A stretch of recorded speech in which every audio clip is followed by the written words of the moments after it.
O maior segredo da indústria do entretenimento, que na verdade não era segredo nenhum, foi finalmente revelado ao mundo. Um escritório de advocacia no Texas afirma que milhares de pessoas os procuraram, fazendo alegações contra Sean Odidio Combs, com casos que remontam aos anos 1990. Desta vez, as novas e chocantes acusações incluem supostas vítimas que dizem ter sido menores na época. Vamos explorar essas alegações e como isso pode impactar o caso criminal de Combs. Bem-vindo ao DK Channel e vamos prosseguir com as notícias. Um advogado renomado do Texas anunciou a uma multidão de repórteres na terça-feira que seu escritório de advocacia planeja entrar com uma ação legal contra o magnata da música Sean Odidio Combs em nome de mais de 100 vítimas. Mais de 2 dúzias desses futuros reclamantes dizem que eram apenas crianças quando Combs supostamente os agrediu. Estamos falando do advogado Tony Buzbee, e não é apenas Combs que ele diz estar no alvo. O muro do silêncio foi quebrado e as vítimas estão se manifestando. Até o momento, nossa equipe foi contatada por mais de 3.285 indivíduos que afirmam ter sido vítimas de Sean Combs.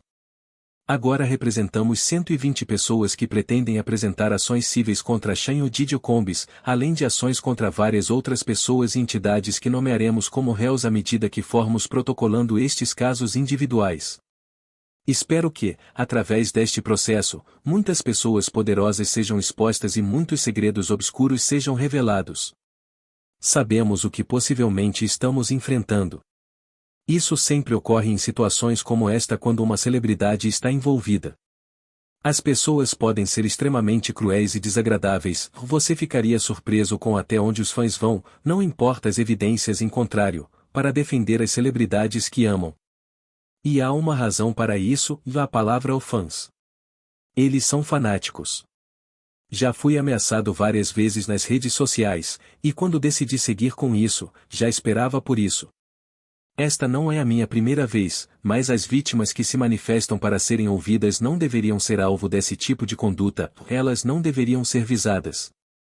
Segundo Buzbee, mais de 3.000 pessoas já entraram em contato com seu escritório com histórias sobre Combs, que, por sinal, está atualmente preso no Brooklyn, Nova York, sob acusações federais de extorsão, conspiração, tráfico e transporte para prostituição. Combs foi preso em 16 de setembro, após uma acusação por um grande júri. Sua prisão ocorreu após uma operação de busca por investigadores federais em suas 2 casas, uma em Miami, outra em Los Angeles em março passado. Combs também já enfrenta uma série de processos civis, que realmente começaram a ganhar força no outono passado, quando sua ex, Cassie Ventura, fez alegações chocantes sobre seu relacionamento com Combs. Cassie afirmou que Combs foi abusivo durante quase toda a duração de seu relacionamento de 10 anos. Ela também alegou que ele a forçou a participar das agora infames festas sexuais conhecidas como freak-offs ou offs, onde trabalhadoras do sexo eram chamadas para ter relações com Cassie e outros enquanto os participantes estariam supostamente sob efeito de drogas.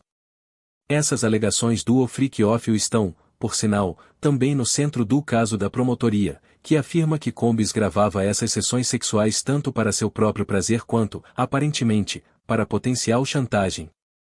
Ouvir sobre mais uma centena de processos levanta muitas questões interessantes em termos de timing e sua relação com o caso criminal. Claramente, vou estar bastante ocupado quando todos esses processos forem apresentados. Mas a boa notícia é que agora tenho algo que uso e que tornou minha vida um pouco mais fácil. Um pouco de contexto sobre o homem que está fazendo essas sérias alegações, o advogado Tony Buzbee. Agora, você pode reconhecer esse nome. Ele representou várias mulheres que afirmam que o astro do futebol Deshaun Watson, que agora joga pelo Cleveland Browns, as agrediu sexualmente. De fato, ele acabou de abrir um novo processo há algumas semanas em nome de uma mulher que afirma que o Watson a agrediu em 2020.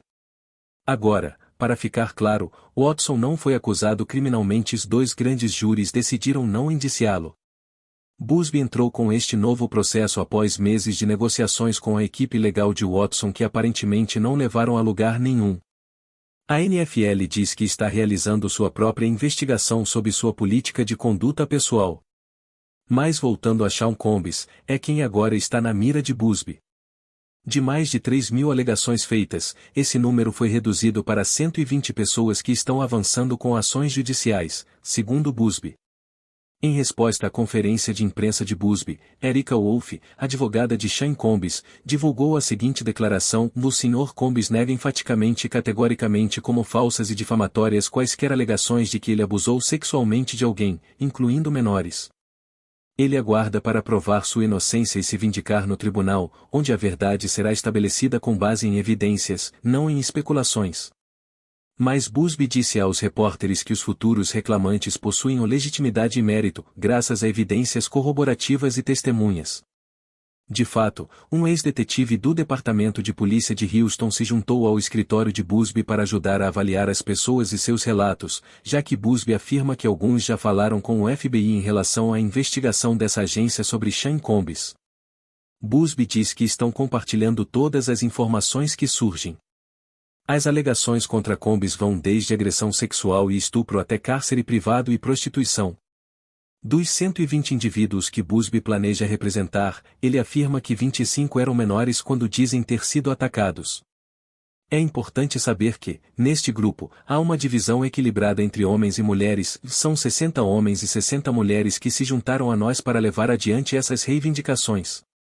Entre os reclamantes deste grupo, 62% são afro-americanos, 30% são brancos e os restantes são hispânicos ou asiáticos.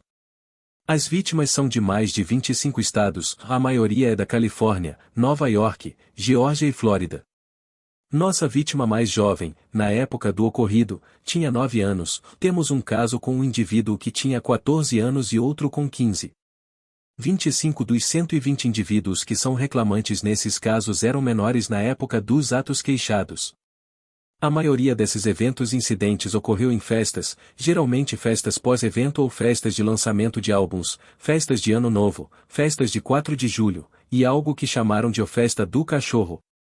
Embora vários desses eventos tenham ocorrido em audições, muitas vezes, especialmente jovens que queriam entrar na indústria, eram coagidos a esse tipo de conduta sob a promessa de se tornarem estrelas, sob a promessa de ter Sean Combs ouvindo suas gravações ou até mesmo permitindo que lessem algo para ele. Aos 9 anos, para falar sobre isso, quero chamar a advogada de julgamento Krista R.Y., que trabalhou de perto com vítimas infantis de abuso sexual. Krista, bom te ver, obrigado por estar aqui. Primeiro, quero falar sobre o timing disso. Tudo veio à tona após a acusação formal, após a prisão. O que você acha sobre o timing? Acho que o timing é perfeito. Muitas pessoas não se manifestam imediatamente por vários motivos, e quando você faz isso dessa maneira depois da publicidade que a acusação formal e a prisão receberam para muitos desses sobreviventes, isso está realmente em suas mentes agora. Então, ter isso acontecendo agora meio que oferece segurança e encoraja pessoas que têm tentado esquecer isso a pensarem em talvez ajudar outras. Acho que essa é uma das razões significativas para fazer isso agora.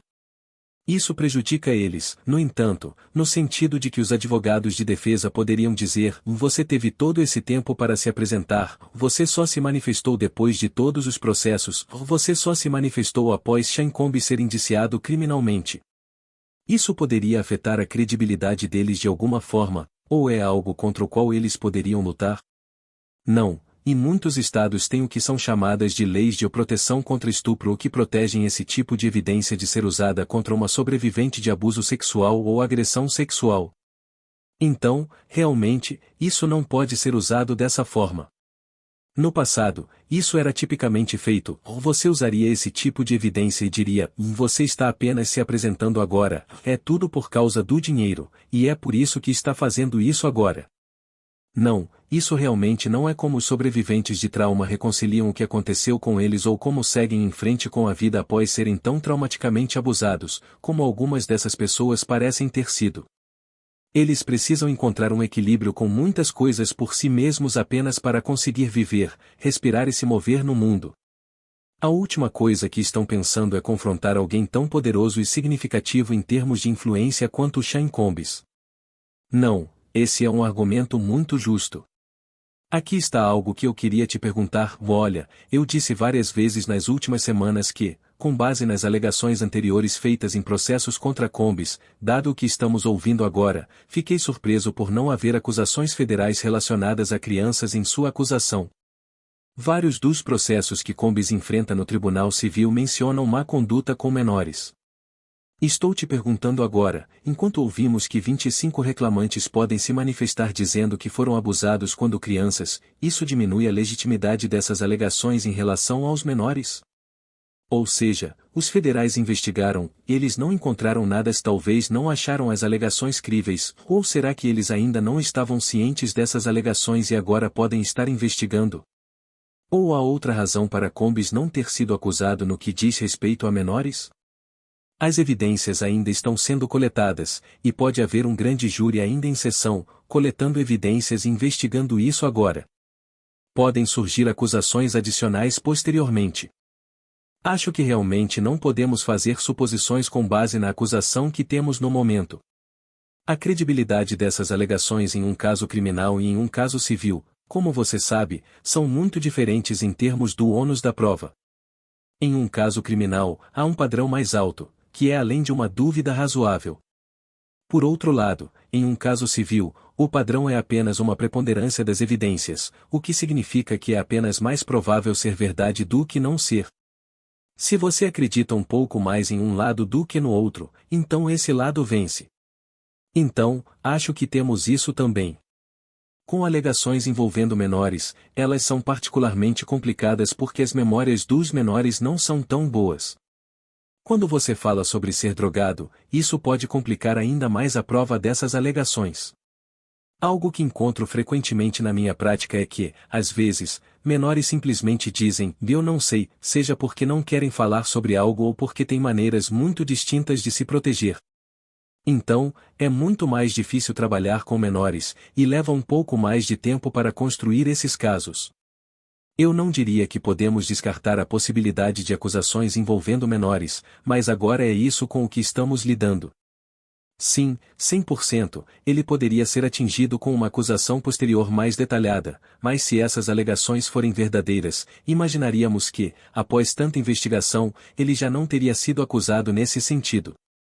Porque vou te dizer uma coisa, enquanto a equipe de defesa dele está atualmente dizendo que a defesa será que tudo foi consensual, incluindo essas sessões de freak-off, quando você envolve um menor, o consentimento não tem validade. No que diz respeito a como Combs foi supostamente capaz de prejudicar tantas pessoas, se você mencionou que isso teria ocorrido através do uso de drogas, isso é de acordo com Busby. Ele diz que as vítimas contaram histórias de estarem em festas e serem obrigadas a beber uma bebida que lhes foi entregue, e, se não o fizessem, seriam expulsas. Isso mesmo, as diferenças no ônus da prova entre os casos criminais e civis são significativas. Em casos criminais, a acusação precisa provar que o réu é culpado além de uma dúvida razoável, que é um padrão bastante rigoroso.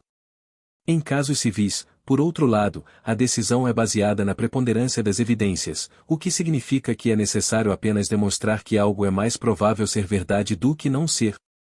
Com relação às alegações envolvendo menores, essas se tornam realmente complicadas, especialmente por causa da natureza das memórias das crianças e o impacto potencial de substâncias que poderiam ter sido administradas.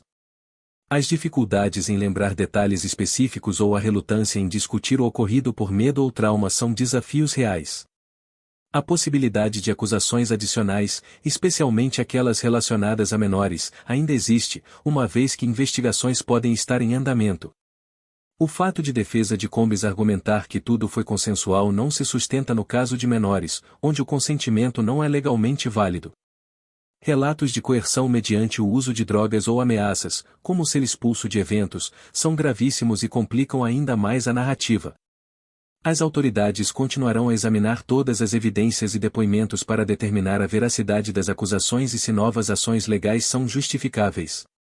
Relatórios toxicológicos podem ser fundamentais se existirem, pois eles podem desafiar o argumento da defesa de que tudo foi consensual, incluindo o uso de substâncias e envolvimento em atividades sexuais naquela noite. Embora essa defesa possa ser aplicada a adultos, não se sustenta no caso de menores. Busby está trabalhando para coletar evidências adicionais para reforçar as reivindicações. Ele está cuidadosamente selecionando e verificando os relatos das possíveis vítimas e buscando informações de apoio de outras fontes, como amigos, familiares, terapeutas, e registros de hospitais ou polícia. Este método sugere que Busby está reunindo uma base sólida de evidências antes de levar o caso ao tribunal, garantindo que as alegações se sustentem com testemunhos diversos, o que difere de uma declaração feita em uma coletiva de imprensa. Busby também mencionou que os supostos ataques ocorreram em residências de personalidades conhecidas, mas ele ainda não divulgou quem são essas pessoas, sugerindo que outras figuras influentes possam estar envolvidas e que ele pretende nomeá-las em um ponto futuro do processo. E claro, já sei quem são alguns desses indivíduos, mas devido à natureza deste caso, vamos ter absoluta certeza antes de revelá-los. Mas os nomes que planejamos divulgar, assumindo que nossos investigadores confirmem e corroborem o que nos foi dito, irão surpreender você. Esses são casos individuais e, de fato, há outros responsáveis envolvidos. Eles serão revelados quando o caso individual estiver pronto para ser apresentado. Eles já sabem quem são, e estou falando aqui não apenas dos espectadores covardes, mas cúmplices, ou seja, aquelas pessoas que viram esse comportamento e não fizeram nada. Estou falando das pessoas que participaram, incentivaram e fomentaram isso. Eles sabem quem são. Krista, essa é uma alegação muito séria, e se você está prestes a revelar grandes nomes no decorrer de 120 processos, quais são as implicações disso? Porque, sejamos claros, os promotores federais ainda não nomearam ninguém, e há uma razão para isso também. Mas se você está prestes a nomear pessoas de destaque, celebridades, quais são as expectativas?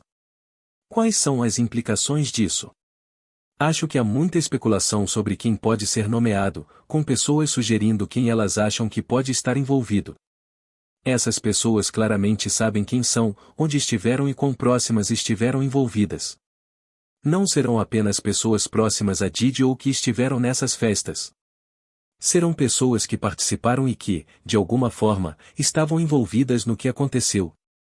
E você também ouviu Busby mencionar, nesse mesmo contexto, não apenas pessoas, mas também corporações, bancos e redes de hotéis que, potencialmente, serão réus nessa litigação se aqueles que sabiam ou deveriam saber o que estava acontecendo sob seu teto ou com seu financiamento ou participação. Portanto, não se trata apenas de pessoas poderosas e influentes, e inclui também corporações, o que não é surpreendente. Será interessante ver como isso se conecta ao caso criminal, já que você pode revelar informações durante o processo civil que podem influenciar o processo criminal. Quanto à linha do tempo, Busby espera que as primeiras dessas novas ações civis sejam apresentadas nos próximos 30 dias. Por enquanto, Sean Combs continua preso sem direito à fiança, mas sua equipe jurídica entrou com um recurso. Combs havia oferecido um pacote de fiança de $50 milhões, até mesmo colocando sua casa como garantia e prometendo ter suas atividades monitoradas. No entanto, 2 juízes diferentes determinaram que, quando Combs foi preso, ele poderia ser um risco de fuga, estava entrando em contato com testemunhas e poderia representar um perigo. Portanto, ele continuará preso, a menos que o Tribunal de Apelação decida de outra forma. É um desenvolvimento e tanto, Christ. Remy, agradeço muito sua participação. Muito obrigado. Aqui é o DK Channel, curta, compartilhe e se inscreva em nosso canal.